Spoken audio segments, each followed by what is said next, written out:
Hello everyone, good morning, সুপ্রভাত। সকলে কেমন আছো? আশা করি সকলে খুব ভালো আছো। আমিও খুব ভালো আছি। সকলে ভালো থাকবেন, সুস্থ থাকবেন।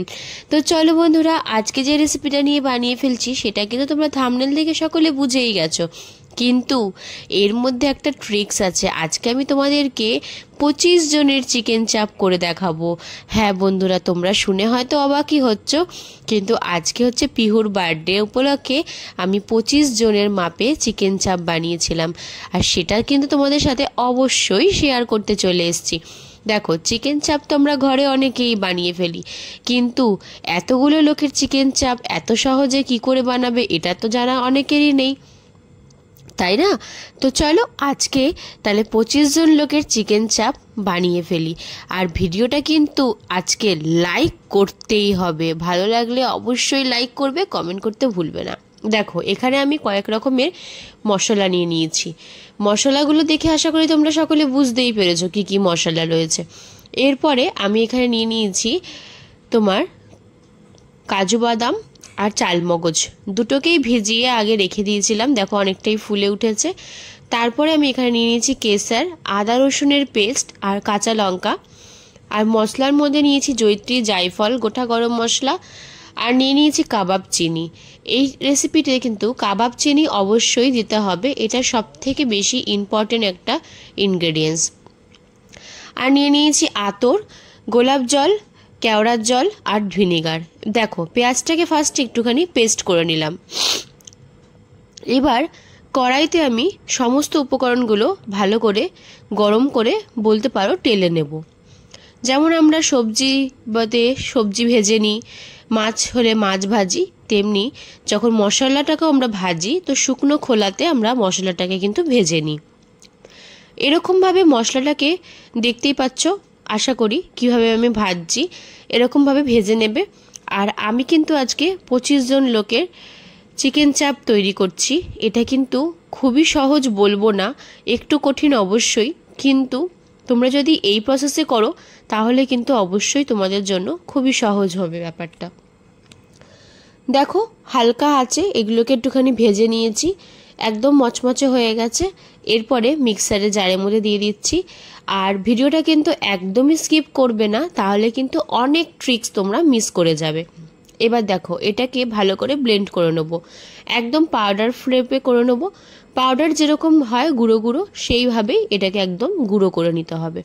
তো দেখো, একটু হালকা দানাদার রয়েছে, কিন্তু পুরোপুরি গুঁড়ো হয়েই গেছে। তো এইভাবে এটাকে গুঁড়ো করে নিলাম। আর আমার কিন্তু একটু ভুল হতেই পারে, কিছু মনে করো না, ক্ষমা করে দিও। আমার আসলে প্রচণ্ড জ্বর, তাই শরীর খারাপ নিয়ে তোমাদের সাথে ভিডিওটা বানাতে চলে আসলাম। না বানালে তো তোমাদের দিতে পারবো না, তাই না? তার জন্য আজকে এই ভিডিও বানাতেই হবে। তো চলো, চালমগজ দিয়ে দিলাম। এখানে আমি 100 গ্রাম চালমগজ আর 150 গ্রামের মতো কাজু অ্যাড করেছি। অবশ্যই এখানে আমি ভাঙা কাজুটা অ্যাড করেছি। এরপরে দিয়ে দিলাম কাঁচা লঙ্কা, দিয়ে এটাকেও ব্লেন্ড করে নিলাম। তোমরা যদি ব্লেন্ড করার সময় মনে করো যে এটা আটকে যাচ্ছে ব্লেন্ডারে, তাহলে একটুখানি জল অ্যাড করতে পারো। এবার একটা বোল নিয়ে নিয়েছি, বোলের মধ্যে আমি কেশরটাকে রেখে দিলাম।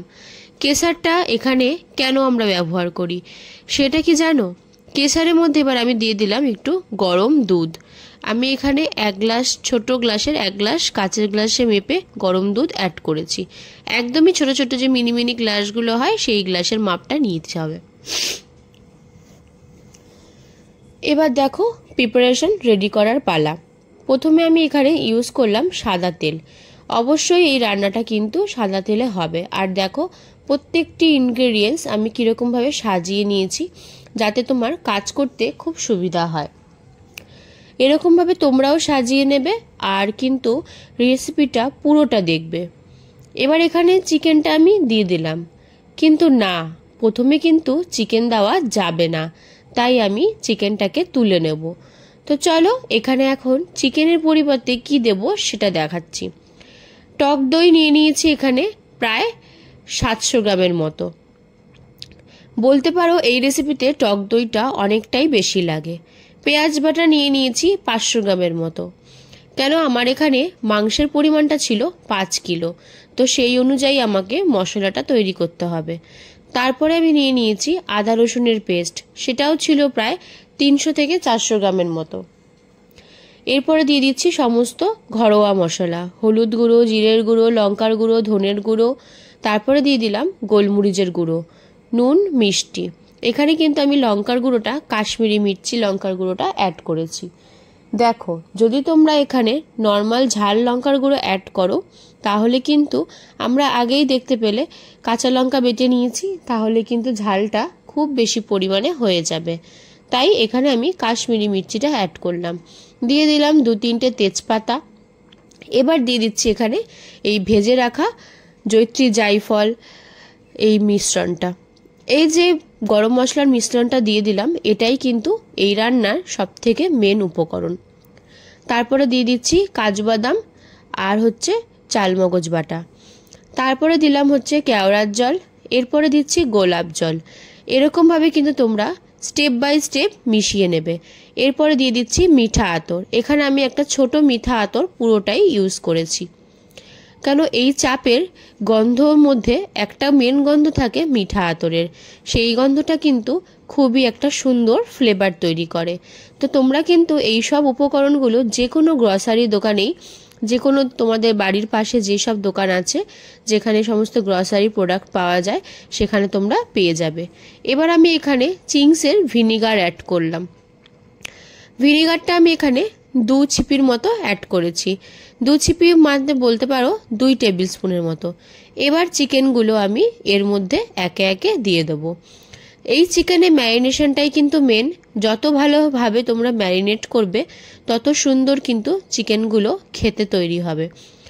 অবশ্যই এই রেসিপিটা করতে গেলে আগের দিন কিন্তু তোমাকে ম্যারিনেট করতে হবে। তো পিহুর কালকে বার্থডে, তাই আমি আজকে এগুলো ম্যারিনেট করে নিচ্ছি। এবার দেখো, ম্যারিনেট করে একটা বাটির মধ্যে চিকেনগুলোকে অল্প অল্প করে তুলে নিচ্ছি, কেন মশলাটা এখানে অনেকটাই। তো যেটা প্রথমে ম্যারিনেট করেছি সেটাকে তুলে নিচ্ছি। আর চিকেনের ভেতরে একটুখানি বলতে পারো খোঁচা দিয়ে দিয়ে ভালো করে মশলাগুলোকে ঢুকিয়ে দিতে হবে, তাহলে কিন্তু বন্ধুরা এই চিকেনটা কিন্তু দারুণ হবে খেতে। এবার সমস্ত চিকেনকে ম্যারিনেট করে নিয়েছি আর ঘি একটু প্যানের মধ্যে গরম করে নিলাম। তো দেখো, একটা বড় গামলায় 25 জনের চিকেন ম্যারিনেট করেছি আমি। তো প্রত্যেক মাথা পিছু হয়তো 2 কি 3টে করে সবাই খাবে, তো সেই হিসাব করে এখানে প্রায় 50 থেকে 55 পিস চিকেনের পিসেস ছিল। আর প্রত্যেকটা পিসই তোমার 100 গ্রাম করে ছিল, 100 থেকে 120 গ্রাম। এবার উপর দিয়ে ঘি আর দিয়ে দিলাম দুধ আর জাফরানের যে মিশ্রণটা, এটা দিয়ে এবার ভালো করে একটু নাড়াচাড়া করে নিচে জিনিসটা অবধি পাঠিয়ে দিতে হবে, যাতে সবটা চিকেনের গায়ে ঘি আর এই দুধের জাফরানের মিশ্রণটা যাতে লেগে যায়। এবার এটাকে ফ্রিজ করে দেবো কমপক্ষে 24 ঘন্টার জন্য। মানে আজকে করলাম, কালকে এটাকে বার করব। তো চলো বন্ধুরা, এবার এটাকে নাড়াচাড়া করে ভালোভাবে মিশিয়ে ফ্রিজে রেখে দিলাম। এবার চলে আসলাম পরের দিন, আজকে পিহুর জন্মদিন। তো পরের দিন কিভাবে এটাকে প্রিপেয়ার করব। কড়াইতে সাদা তেল দিয়ে দিয়েছি, দিয়ে এবার একে একে চিকেনগুলো ছেড়ে দেবো।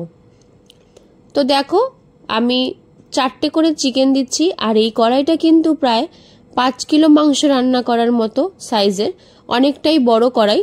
তো এর মধ্যে তেলটা গরম করে আমি কিন্তু একটা দুটো করে চিকেন ছেড়ে দিচ্ছি, আর চিকেনগুলোকে কিন্তু একটুখানি লাল লাল করে ভেজে নেব। তো যেরকমভাবে আমি করছি, আর দেখো একটা চিমটির সাহায্যে চিকেনগুলোকে তুলছি। এইরকম ইনগ্রেডিয়েন্টসগুলো তোমরা ইউজ করবে, তাহলে কিন্তু খুব সহজেই তোমরা রান্নাটা করতে পারবে। এবার দেখো, আবার ওগুলো ভাজা হয়ে গেছে, এবার আবার নতুন পিস দিয়ে দিলাম। এরকমভাবে আমি একে একে কিন্তু চিকেনগুলোকে ভেজে নিচ্ছি।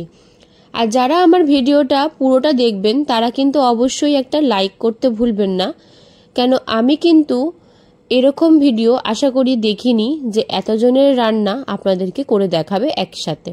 দেখতেই পাচ্ছেন কতগুলো চিকেন সব ম্যারিনেট করে রাখা পরপর, আর এরকম তেলের মধ্যে প্রত্যেকটাকে বলতে পারেন হাফ ভেজে নিচ্ছি, মানে হাফ কুক করে নিচ্ছি। তো তো এইভাবে আপনারাও ভেজে নেবেন একে একে। তো আমার প্রায় এখানে 25টা চিকেন এক জায়গায় ভেজেছি, আর একটা কড়াইতেও আমি 25 থেকে 30টা চিকেন ভেজে আর একটা কড়াইতে প্রিপেয়ার করেছি। তো এই মাংসটা আমার রান্না করতে প্রায় 2 থেকে 3টে কড়াই ইউজ করতে হয়েছে, কারণ অনেকটাই চিকেন ছিল। এবার দেখুন যে চিকেনগুলো ভাজা হয়ে গেছে, আর ওপর দিয়ে আমি এই বাড়তি মশলাটা এর মধ্যে অ্যাড করে দিলাম, দিয়ে ব্যাস আর আমার কোনো কাজ নেই। এবার আমার খুবই হালকা কাজ, জাস্ট ভাজা অবধি একটু টাইম যা লাগে। তারপরে আমি ওপর দিয়ে দেখুন বেরেস্তা দিয়ে দিচ্ছি, পেঁয়াজ ভেজে রেখেছিলাম আগে থেকে, সেটা আমি এখানে অ্যাড করে দিলাম। দিয়ে দিলাম ধনেপাতা কুচি, আর তার উপরে দিয়ে দিলাম দুধ আর কেশরের জলটা। তো দেখতেই পাচ্ছেন দুধ কেশরের মিশ্রণটা এর মধ্যে দিয়ে দিলাম। তো দেখুন এবার মাংসর থেকে জল ছেড়েছে প্রায়। এই রান্নায় কিন্তু আমি কোনো রকম জল অ্যাড করব না, এখানে কোনো জল ইউজই হবে না, মাংসর থেকে জল ছাড়বে আর তেলেই পুরো রান্নাটা হবে। তো দেখতেই পাচ্ছেন এতটা মাংস আমি আপনাদের জন্য আজকে রান্না করে দেখালাম।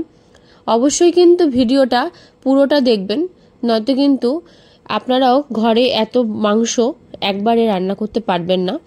এরপরে দেখুন গরম মশলা আমি এখানে অ্যাড করলাম, করে এটাকে এবার আমি লো ফ্লেমে রেখে দিয়েছিলাম কমপক্ষে 45 মিনিটসের জন্য। 45 মিনিটস পর একদম চিকেনগুলো প্রায় রেডি হয়ে গেছে সার্ভ করার জন্য। তো এইভাবে আমি তুলে নিলাম আর সার্ভ করে নিলাম। তো আজকের এই চিকেন চাপের রেসিপিটা কেমন লাগলো বলতে পারেন, এটা একটা অনুষ্ঠান বাড়ির চিকেন চাপ। এইভাবে কিন্তু আপনারা ঘরোয়াভাবে নিজেরাই, লোককে না দিয়ে নিজেরাই তৈরি করে নিতে পারেন একদম অনুষ্ঠান বাড়ির স্টাইলে চিকেন চাপ, যেটা কিন্তু খুবই সহজ রেসিপি। আর এটা কিন্তু খেতে ভারী দুর্দান্ত হয়েছিল, কেন কি আমরা প্রত্যেকেই চিকেন চাপ দুজন তিনজনেরটা হয়তো ঘরে বানিয়ে থাকি, কিন্তু 25-30 জনেরটা বানাই না। ভালো লাগে।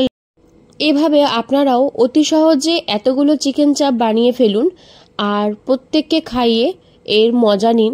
ভালো লাগলে অবশ্যই লাইক করবেন। যারা পুরো ভিডিওটা দেখে যান তাদের জন্য অনেক ধন্যবাদ। সাবস্ক্রাইব করে পাশে থাকবেন। আর এটা কিন্তু রুটি বা ভাত যার সাথে পারবেন সার্ভ